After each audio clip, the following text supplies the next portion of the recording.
കഴിഞ്ഞ പെരുന്നാളിന് കെട്ടിപ്പിടിച്ച് നല്ല ചുംബനങ്ങൾ കൊടുത്ത മനുഷ്യർ പ്രിയപ്പെട്ട ബന്ധുക്കൾ ഇന്ന് ആറടി മണ്ണിലാണ്. മാതാപിതാക്കളുണ്ട്, ഈ നാട്ടിലെ കച്ചവടക്കാരുണ്ട്, നമ്മുടെ സുഹൃത്തുക്കളുണ്ട്, പ്രാസ്ഥാനിക ബന്ധുക്കൾ എത്ര പേര് നമ്മൾ കബറടക്കിയിട്ടുണ്ട്. അവർ മരിച്ചു എന്നറിഞ്ഞപ്പോൾ ആറടി മണ്ണിലേക്ക് അവരെ കുളിപ്പിച്ച് കഫൻ പുടവയിൽ പൊതിഞ്ഞ് കൊണ്ടുപോയി വെച്ചവരാണ് നമ്മൾ. അത് നമ്മളെ പഠിപ്പിക്കുന്നുണ്ട്, മനുഷ്യ നീയും ഒരു നാൾ സമയമെത്തിയാൽ മരിക്കും. രോഗം ആവശ്യമില്ല, ആക്സിഡന്റ് ആവശ്യമില്ല, ക്യാൻസർ ആവശ്യമില്ല, സമയമായാൽ മരിക്കും. മരിച്ചാൽ നിന്നെ ആറടി മണ്ണിലേക്ക് ഇറക്കി വെക്കും. ആരാണ് നീ? നല്ല വിലപിടിപ്പുള്ള ഏറ്റവും ബ്രാൻഡഡായ നല്ല നല്ല വസ്ത്രങ്ങൾക്ക് വേണ്ടി അങ്ങാടിയിൽ ഓടി നടന്നവരായിരുന്നു. ഷോപ്പുകളിൽ നിന്ന് ഷോപ്പുകളിലേക്ക് ഓടിക്കൊണ്ടിരിക്കുകയായിരുന്നു. എന്തേ? മൊഞ്ചുള്ള ഡ്രസ്സുകൾ വേണമായിരുന്നു, നല്ല വിലപിടിപ്പുള്ളത് വേണമായിരുന്നു.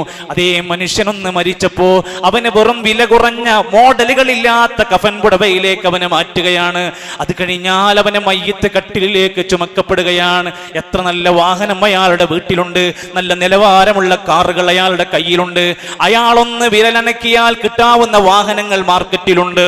എന്നാൽ മരിച്ചാൽ ആ മയ്യത്ത് കട്ടിലിലേക്ക് ചുമന്ന് കൊണ്ടുപോകുന്ന ഒരു നാൾ വരാനുണ്ട്.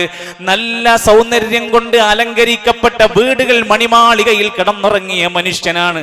മരിച്ചപ്പോ കൊണ്ടുപോയി ആറടി മണ്ണിലേക്ക്, ചളിമണ്ണിലേക്ക് ഇറക്കി വെക്കുന്ന ഒരു ദിവസം എന്റെയും നിങ്ങളുടെയും ജീവിതത്തിൽ പടച്ച റബ്ബ് രേഖപ്പെടുത്തിയിട്ടുണ്ട്. അത് സംഭവിക്കും, സംശയമില്ല.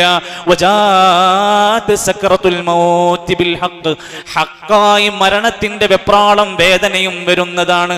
എവിടെ കൂടിയാലും അത് നടക്കും. പ്രിയപ്പെട്ട ചെറുപ്പക്കാരാ, പ്രിയപ്പെട്ടവരെ, സുഹൃത്തുക്കളെ, വൃദ്ധന്മാരെ, നാട്ടുകാരെ, സഹോദരങ്ങളെ, ഈ ചിന്തയിൽ നിന്ന് നമുക്കൊരിക്കലും പിറകോട്ട് പോകാൻ കഴിയുന്നില്ല.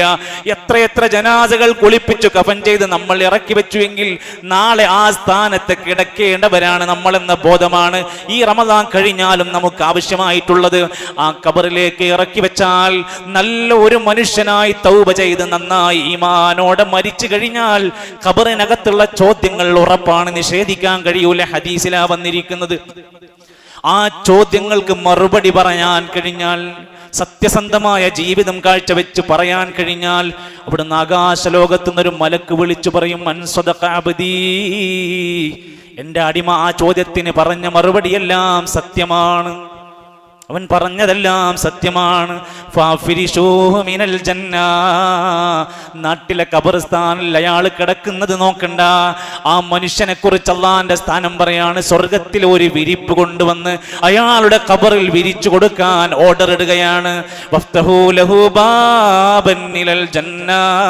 സ്വർഗത്തിന്റെ കവാടങ്ങൾ, അയാളിലേക്ക് സ്വർഗത്തിന്റെ കവാടങ്ങൾ തുറന്നിട്ട് കൊടുക്കുക. അയാൾ ആസ്വദിക്കട്ടെ. രാവിലെയും വൈകുന്നേരവും സ്വർഗത്തിന്റെ പരിമളം അയാളിൽ അടിച്ചു വീശിക്കൊണ്ടിരിക്കും.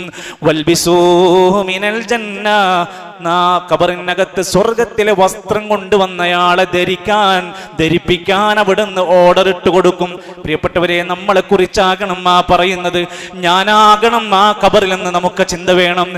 പ്രിയപ്പെട്ട ബന്ധുക്കളെ, നാട്ടുകാരെ, സുഹൃത്തുക്കളെ എല്ലാം വിട്ടുപിരിഞ്ഞ് നമ്മുടെ പ്രിയപ്പെട്ട മക്കളുടെ ആ മുന്നിൽ നിന്ന് നമ്മുടെ ജനാസ ഇറക്കി കൊണ്ടുപോകുന്ന ഒരു ദിവസം വരാനുണ്ട്. ആർക്കും ആരെയും പിടിച്ചു നിർത്താൻ കഴിയാത്ത ആ നാളിൽ നമ്മളൊരു നല്ല മരണത്തിനായി കൊണ്ട് ഒരുങ്ങിയിട്ടുണ്ട്. യാ അയ്യത്തുഹൻ നഫ്സുൽ മുത്മഇന്ന ഇർജിഇ ഇലാ റബ്ബികി റാദിയതൻ മർദിയ. ഒരു നല്ലൊരു മരണം നമുക്ക് ആവശ്യമാണ്. ജീവിതത്തിന്റെ ഏറ്റവും അവസാനത്തെ യാത്ര മനോഹരമായ യാത്രയാക്കി മാറ്റേണ്ടതുണ്ട്. ആ ഖബറിനകത്തങ്ങ് കഴിഞ്ഞു പോകുമ്പോ, അല്ലെങ്കിൽ ആ മരണം അങ്ങ് സംഭവിച്ചങ്ങ് കൊണ്ടുപോകുമ്പോ, റബ്ബി ലൗലാ ഖർതനീ ഇലാ അജലിൻ ഖരീബ്. ഇതാരാ? സമയം നഷ്ടപ്പെടുത്തിയവർ, ആയുസ്സിനെ വില കൊടുക്കാത്തവർ, ഉപദേശങ്ങൾ വില കൊടുക്കാത്തവർ. റബ്ബേ, ഒരല്പസമയം ഒന്ന് നീട്ടിത്തരൂ, ഞങ്ങൾ നന്നാകാൻ തയ്യാറാണ്. ചാൻസ് ഇല്ല, ഒരു സെക്കൻഡ് സമയം തരൂല. വിലപിക്കും, അവൻ കരഞ്ഞുകൊണ്ടിരിക്കും. അവൻ പറയും, റബ്ബിർജിഊൻ, ഒന്ന് മടക്കി തരൂ പടച്ചോനെ, ലഅല്ലി അഅമലു സാലിഹൻ ഫിമാ തറക്തു, വിട്ടുപോയ എല്ലാ നന്മകളും ചെയ്യാൻ ഞാൻ ഒരുക്കമാണ്. അല്ല തയ്യാറല്ല, വിടാൻ ഒരുക്കമല്ല, പിടിക്കപ്പെടുകയാണ്. പരലോകത്ത് വന്നാലും ഈ പാപികളായ ദോഷികളായ മനുഷ്യർ വിലപിക്കും. യഖൂലു യാ ലൈതനീ ഖദ്ദംതു ലിഹയാതി, എൻ്റെ ജീവിതകാലത്ത് എനിക്ക് ദുനിയാവിൽ കിട്ടിയ സമയത്ത് കുറച്ചൊക്കെ നല്ല കാര്യങ്ങൾ ചെയ്ത് ജീവിക്കാമായിരുന്നു എന്നവൻ വിലപിക്കുന്നുണ്ട്. പക്ഷെ അപ്പുറത്ത് അവനെ കാത്തിരിക്കുന്നത് അദാബാണ്.